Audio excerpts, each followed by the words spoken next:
ក៏វើយម្លេះទេព្រះអើយតើគេនឹកខ្ញុំដែរអី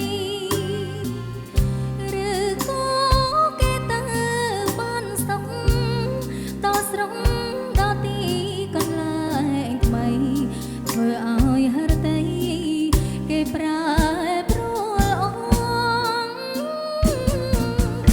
ខានជួបគ្នាយូរបារម្ភកន្លងនឹងអើយនឹកបងនឹកគ្មានភ្លេចសោខ្លាចបងបានថ្មីហើយចោចាក្រឡាំចិត្តលែងនឹកស្រ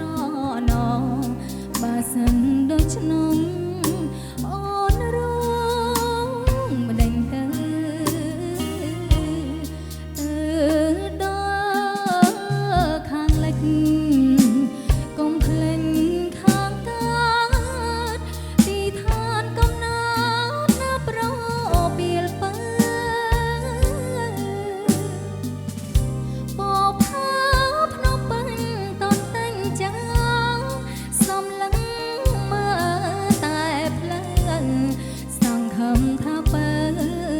វិលវិញរកស្នេហ៍នៅចាំរហូតមក